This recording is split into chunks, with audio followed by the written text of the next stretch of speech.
In Parliament, Dr. Gideon Boako is a member of Parliament for Tano North, joining us currently via telephone to help us address what the Finance Minister has just presented to the House. Good evening to you, sir. Thank you for your time here on the ChannelOne newsroom.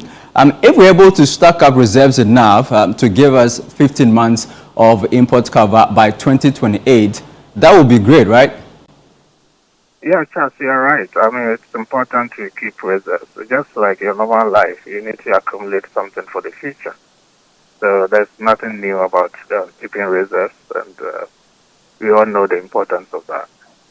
But we saw your side raise some issues, the minority leader especially vehemently making his point known to the majority side. What are the concerns of the minority with regards to this particular government policy? Well, they're very concerned. Fundamentally, I wouldn't say waste of time for purposes of decorum, but it's actually a waste of time for the finance minister to come to Parliament with this policy. Okay. There's something that is already in practice, because if you look at the design and the structure of this policy, what did the minister say? The minister says that they want to ensure that we're able to accumulate reserves that can keep us for 15 months of import cover, yes, instead of the traditional 3 to 4 months of import cover. We are now around 5 months of import cover. And how they want to do that is that they are going to use Ghana cedis to buy gold and accumulate the gold in reserves. And I'll come to the structure of the reserves, which I had a problem that I pointed to the finance minister. And if a minister tells you that we want to use Ghana cedis to buy gold, to accumulate reserves, such that it can keep us 15 months of import cover. Charles, what does it remind you of? It reminds you of good for oil, good for reserves. Okay, this good for reserves policy was initiated by the previous government. Every Ghanaian knows that. It is not new to us. The Bank of Ghana started that under the leadership of the former Vice President, Dr. Mahmoud Bawumia, from 2021. And through that, we're able to increase our good reserves from 8 tons to 32 tons, whilst accumulating foreign exchange reserves to the level of about $9 billion. So we have two streams of accumulation of reserves, gold for reserves, and we have forest reserves that we accumulated. This government came and increased the gold reserves from 32 tons to 38 tons, added about 6 tons to that. By the end of 2025, they had sold about half of the reserves.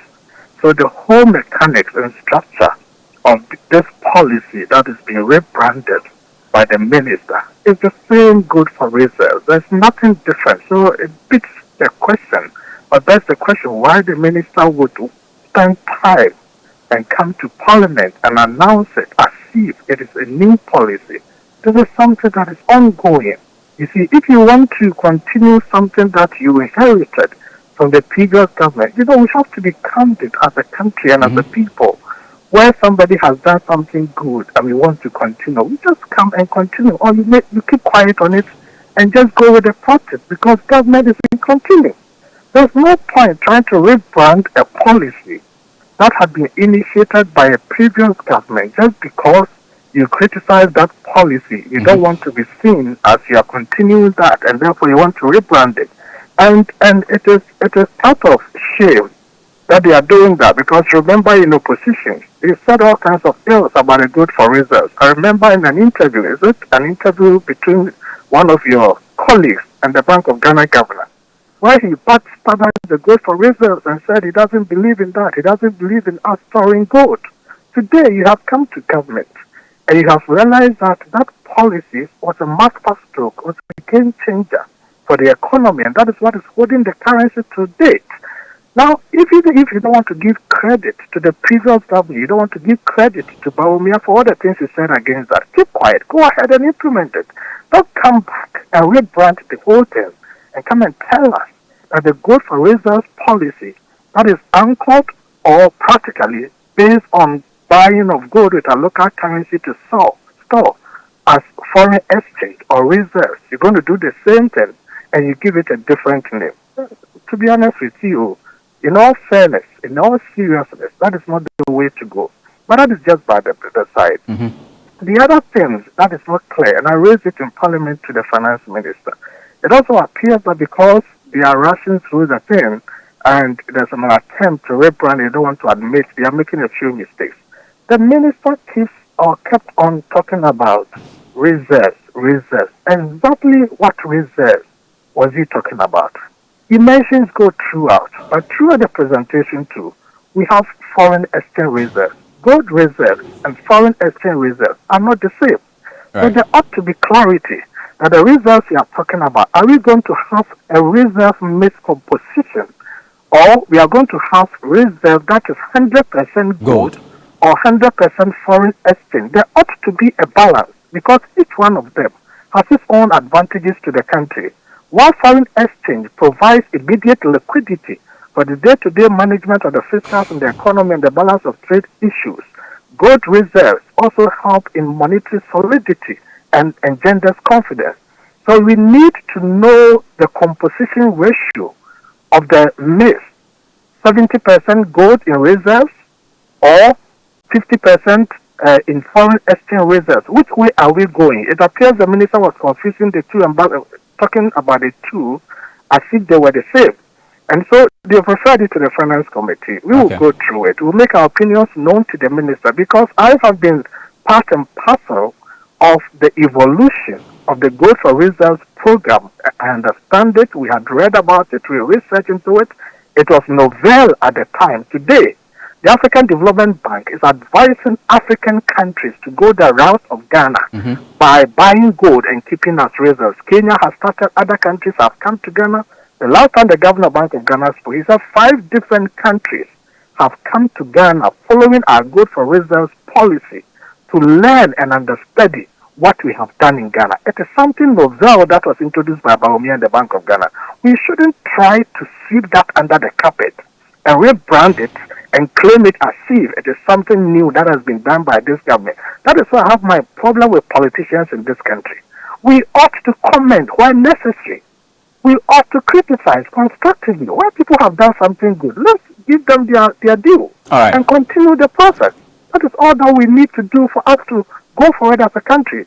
The government knows very well that going forward we are going to have challenges with our foreign exchange management, the CD dollar rate, and therefore there's a need to accumulate more reserves. And that is why they are trying to do that. But I ask the question, if the policy intent of government was that we needed to accumulate more gold, why did we rush to sell half of what the previous government had accumulated?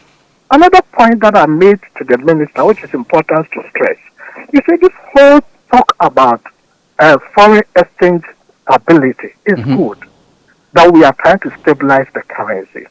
But please, first, let's look at it in relative terms. It makes no economic sense that we pump over $10 billion into market intervention, and we are only able to reduce the rate from 14 to between 11 and 12 on the market. Meanwhile, we saw under the Akufo-Addo government, the CD was 16 and it came to 14.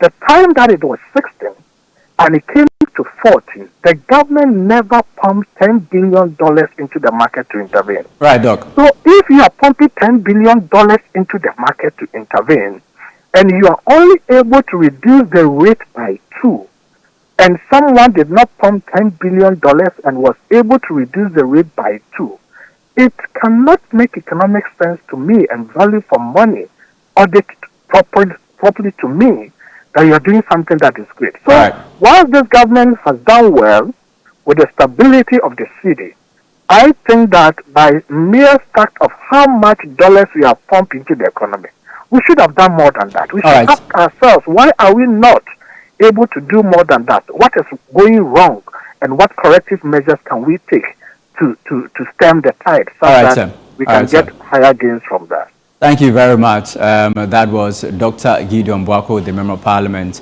for Tano North. We'll be following up with the debates on this new government policy in Parliament and, of course, also outside of Parliament here on Channel One TV.